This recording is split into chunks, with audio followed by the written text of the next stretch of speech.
24-এর 30শে জুলাই ভাইকে পুলিশের হাত থেকে ছাড়াতে প্রিজন ভ্যানের সামনে এভাবেই দুহাত মেলে দাঁড়িয়ে স্ট্যামফোর্ডের ছাত্রী নুসরাত বলছিলেন, আগে আমার উপর দিয়ে যান।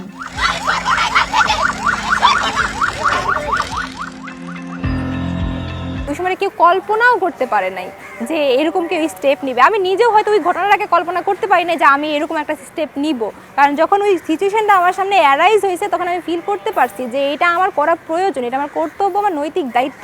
নুসরাত একা নন। জুলাইয়ের সেই উত্তাল দিনগুলোতে রাজপথ কাঁপিয়েছিলেন শত শত অগ্নিকন্যা, যাদের অদম্য সাহসী ভূমিকার উপর ভর করে বদলে যায় বাংলাদেশের ইতিহাসের গতিপথ। গণহারে যদি মেয়েরা অংশগ্রহণ না করতো তাহলে কিন্তু আমার মনে হয় যে 5 আগস্ট এই দেশে আসতো না, বা শেখ হাসিনার মতো স্বৈরাচারকেও আমরা বিদায় করতে পারতাম না। পুরুষ সহযোদ্ধাদের বড় অংশ যখন জাতীয় রাজনীতির মূলধারায় নেতৃত্ব দিচ্ছেন, তখন আন্দোলনকারী নারীদের সিংহভাগে ফিরে গেছেন পড়ার টেবিলে। ক্ষেত্র বিশেষে রাজনৈতিক কর্মসূচিতে তাদের উপস্থিতি কেবলই লোক দেখানো।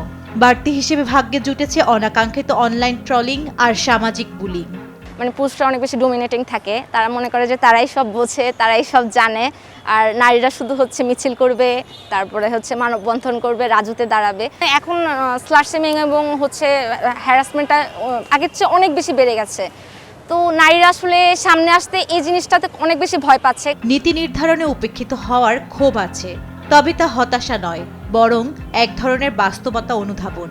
তাদের মতে নেতৃত্বের স্বীকৃতি রাজপথেই প্রমাণিত হয়েছে, কোনো নির্দিষ্ট পদের মোড়কে নয়। আমার কাছে জুলাই আসলে দিন শেষে একটা আন্দোলনের ধারাবাহিকতা। আমার তারুণ্য চলে গেলেও নতুন যে তারুণ্য আসবে তাদের মধ্যে এই ধারাবাহিকতা থাকবে। জুলাইয়ের চাইতে বড় সাক্ষী আর কিছুই হতে পারে না যে মেয়েরা রণক্ষেত্রে যতটা সে শাড়িতে বা গহনাতে সুন্দর, তার চাইতে বেশি সুন্দর রণক্ষেত্রে।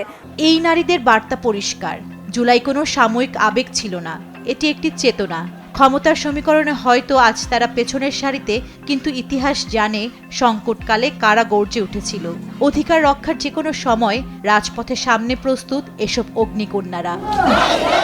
জান্নাতুল মোহনা, দেশ টিভি, ঢাকা।